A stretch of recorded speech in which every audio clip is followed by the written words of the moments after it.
चलो भाइयों, तो हमारी एक्सरसाइज 12.1 का क्वेश्चन नंबर 1 है।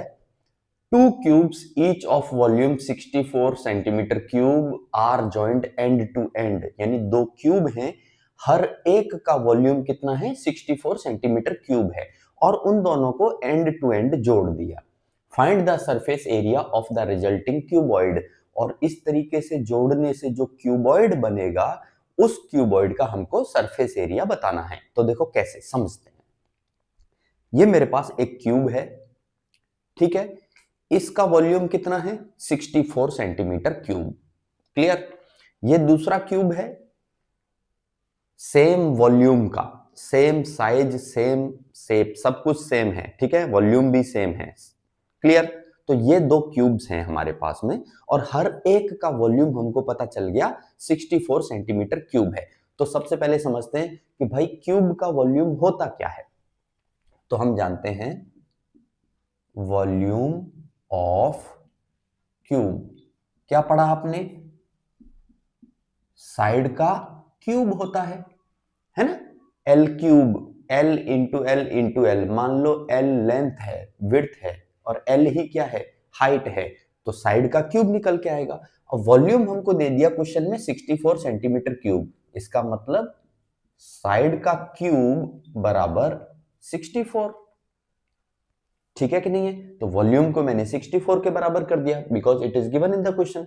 ठीक है, अब रहने दो ऐसे ही, साइड का क्यूब बराबर 64 को क्या मैं ऐसे लिख सकता हूं, 4 की पावर 3, बिल्कुल लिख सकता हूं। अब ये 3 है, यहां भी 3 है, यहां भी 3 है, अगर हम इसको हटा दें दोनों तरफ से, तो साइड क्या निकल के आएगी हमारी, side is equal to 4 centimetre. बताओ यहां तक किसको तकलीफ है, होनी नहीं चाहिए। यानी ये जो एक क्यूब है, इसकी साइड ये मान लो लेंथ है, ये मान लो विड्थ है, और ये आपकी हाइट है, ऐसे समझो। ये लेंथ, ये विड्थ, ये हाइट, हर साइड क्या है 4 सेंटीमीटर है। अब ये तो एक क्यूब का है, दूसरे क्यूब का भी सेम रहेगा। ये रहा सेकंड क्यूब, इसका भी 4-4 सेंटीमीटर निकल के आएगा लेंथ विड्थ हाइट। और इन दोनों को कैसे जोड़ा है, end to end. End to end का मतलब क्या होता है, देखो ऐसे जोड़ दिया। अब ये शेप कैसी बन गई हमारी, ये शेप कैसी बन गई, ये शेप हो गई हमारी क्यूबॉइड। कैसी शेप हो गई, क्यूबॉइड। अगर आप समझ पा रहे हो तो ये अब बन गया क्यूबॉइड, बन गया हमारा। ठीक है कि नहीं है, क्यूबॉइड बन गया। अब इसमें चेंज कहां पे आया वो समझो। देखो ये रहा, ये हमारा एक क्यूब है और ये हमारा सेकंड क्यूब है, और इन दोनों को ऐसे हमने जोड़ दिया। क्या फर्क आया, देखो क्यूबॉइड जो बना उसकी लेंथ, ये देखो ये 4 थी यहां से लेके यहां तक, और ये भी 4 है, ये भी 4 है। तो अब लेंथ कितनी हो गई, 8 हो गई, 4 प्लस 4, यानी 4 तो इसका और 4 इसका, टोटल कितना हो गया अब 8।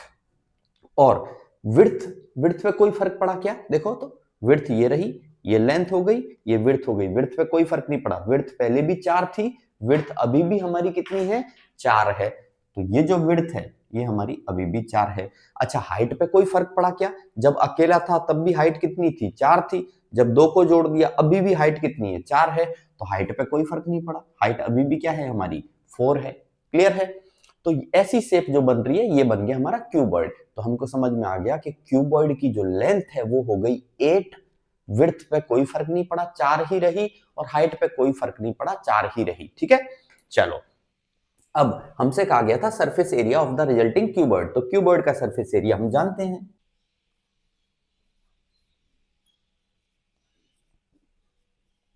क्या सीखा हमने, 2 into length into width plus width into height plus length into height, यही सीखा।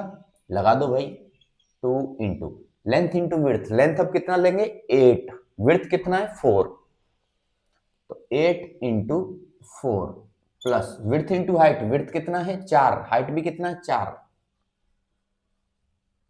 Plus length into height, length कितना है 8, हाइट कितना है 4।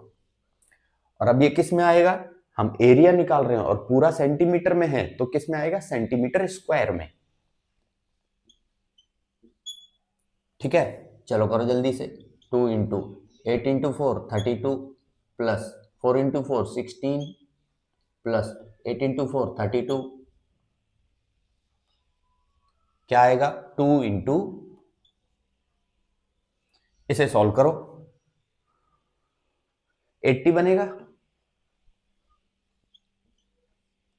80 इंटू 2 160 सेंटीमीटर स्क्वायर एरिया निकल के आएगा हमारे क्यूबॉइड का।